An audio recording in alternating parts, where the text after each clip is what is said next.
It was Fort Dix, New Jersey. Potato peeler, latrine orderly, and KP. How about that? How about one across your lip? Sanford & Son is my favorite sitcom. Has been from the time I was this old. I can sit here all day and theorize why, but I think the basic reason is that it's hysterically funny even after half a century, peeking in on a situation comedy representation of a culture that, frankly, Mr. Whiteness here never experienced in real life. I suppose it's a weird learning experience. Being a white kid from the suburbs, I only found out later that the Homestead Grays and Blind Mellow Jelly were fictional. And it was from this show that I found out who Lena Horne, Scatman Carruthers, George Foreman, Louise Beavers, Rex Ingram, and Doctors Dale Williams and Charles Drew really were. This is a constant in my life, getting the names of famous people from television shows, and then learning what they're all about later. Thank you, Internet. It's always interesting getting a perspective on the culture from someone who lived it. Some of the best episodes were written by Ilunga Adele, whose contributions were things he had experienced in life. Like this scene where Fred explains why he wants a white dentist. That's why. Now, just by coincidence, the best dentist schools are of the white people, by the white people, and for the white people. Now, don't it seem likely that the best dentist would be white? That actually came from a conversation that Adele had with his grandmother. But there's also a universal element to this show that I admire. Fred and Lamont lived together, worked together, and offered differing perspectives on the world based on experience, philosophy, and the generation gap. That's universal, and in a lot of ways remind me of the relationship that I had with my own parents. For me, that's a sign of a great sitcom, that you can relate in some way, that the show mirrors your own family problems. It's not accurate, of course. The value of every sitcom is that it presents a vision of the world within a comedy template that's just a little higher and a little bit more exaggerated than the world you're living in.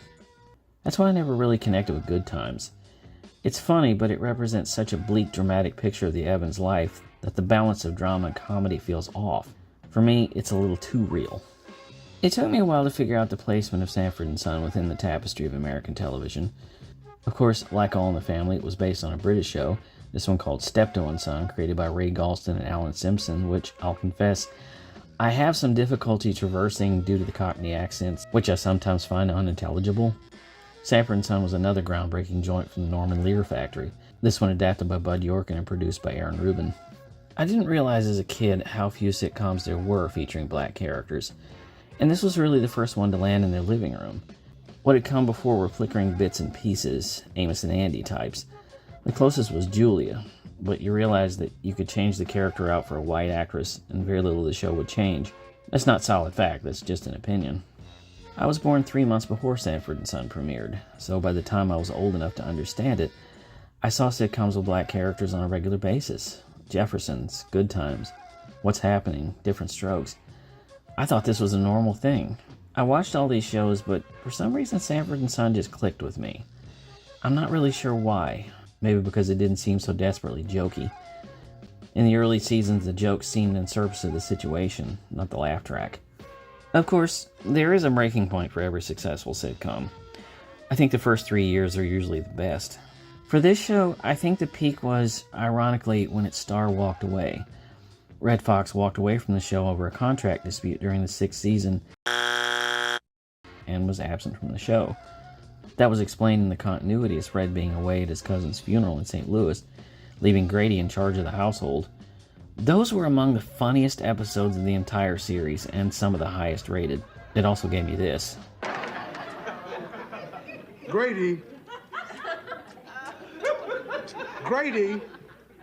Grady! The success of those episodes left NBC trying to figure out how they could put together a show with Lamont and Grady in case Red Fox didn't come back. But he did, and it wasn't for the better. Honestly, I think the show loses ground after Fred comes back. The commentary isn't there, the characters aren't really there, the writing isn't as sharp, and it becomes really just another sitcom. It's the same problem I had with MASH after Frank leaves. There's a shift in the dynamic of the show, and the tone is different. Although I do consider Earthquake 2 to be sort of a dented classic. I could theorize all day about why I like this series, but the honest reasons are basic. It's funny, it's got great characters, it's relatable even across racial and generational lines, and I go back to it on a regular basis, even if its attitudes seem somewhat out of date, and its racial ideology seems to belong to a different time. Maybe that's what makes it work. Maybe that's what makes it invaluable. I really don't know. For Armchair Television, I'm Jerry Dean Roberts. I'll see you around. This ain't no honky-tonk bar. Look like a bunch of hunkies to me.